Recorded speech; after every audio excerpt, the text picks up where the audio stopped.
Hi loves! For today's video, ayan, share namin sa inyo yung room makeover na ginawa namin. Ayan po yung Durabox niya, color po siya pink siya before.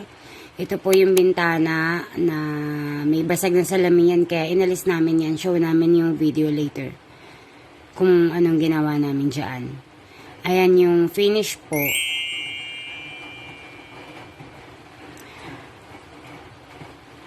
First step guys, niliha muna namin siya. After lihain, pinahiran po ng lacquer sanding sealer. Yung lacquer sanding sealer kasi, sinisil niya po yung pader para hindi po lumabas yung moist. Dahil nag-flakes po yung pader niya, ganun po yung ginawa namin.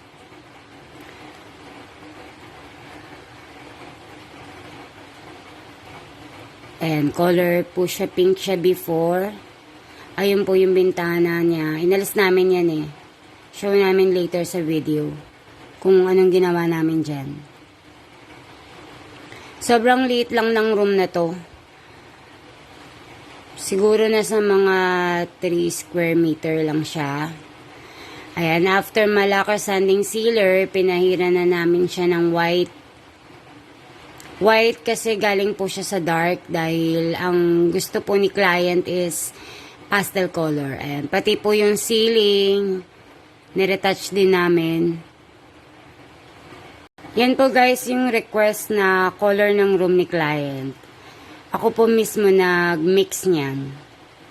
Actually, hindi ko alam na meron akong ganyang talent. Kaya ko pala siyang habulin yung color. Siguro dahil passion ko talaga. Wala po kasi akong mabili na ganung color. Wala po akong mahanap. So, may mga sobra po akong mga paint. So, minix ko na lang siya. Sinubukan kong makuha. Sinasend ko na lang kay client sa messenger kung okay na sa kanya yung timpla ko. Ganon. Mahirap maghalo. Masakit sa braso. So, finally, na-mix na siya. Naipahid na namin yung color na gusto ni client. Ayan. Closer naman, di ba? Medyo darker lang pag pinahid siya. Pero ako na po nag-decide kung saan siya part ilalagay kasi dalawa yung option niya eh. Dalawa yung choice niya ng color na gusto niya sa room. So, para may focal point, may isang side lang na nilagyan ko ng green.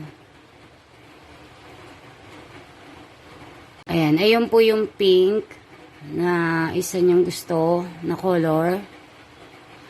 Minix ko din siya. Ayan, yung bintana po, nilagyan po namin niya ng metal paring sa gilid and then Pisum board. Para ma-cover niya yung sira. Hindi na namin tinanggal yung existing na window para ma-cover niya yung sirang bintana. Yung isa naman, maintain lang namin kasi okay naman siya. Para may hangin din kasi dalawa lang yung bintana ni client. Ayan po yung pink na minix ko din. Request ni client. So far nakuha naman. Ayan, sa pagpasok ng pinto, doon po namin siya pinahid sa kabilang side ng pader. Tinanggal muna namin lahat ng gamit kasi mahirap gumalaw. Sobrang liit ng room. Ayan, pinapatuyo na lang siya. Ayan yung cabinet na ginawa namin. Eksakto po siya dun sa pagpasok ng room.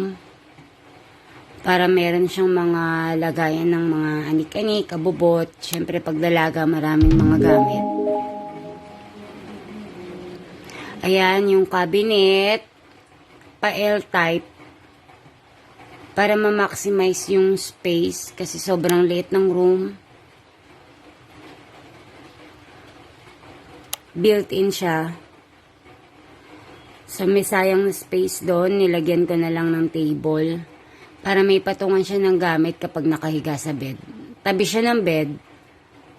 Yan, yung table na yan. Yung hanging type na table.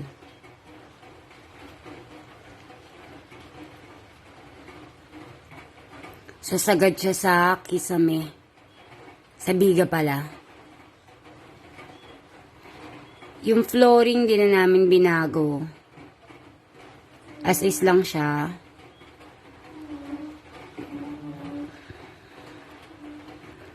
Ayan, ang unang kong plan dyan sa cabinet is curtain lang yung ilalagay eh.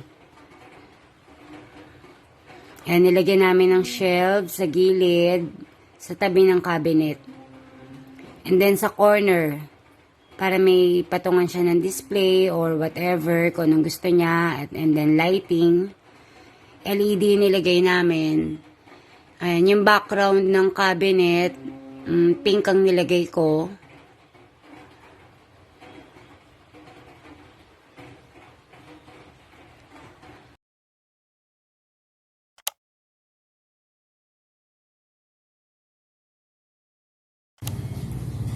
Yung headboard po ng kama niya is nilagyan lang po namin ng mga shelves para kung meron siyang gustong ipatong like lamp or cellphone or something or books, pwede.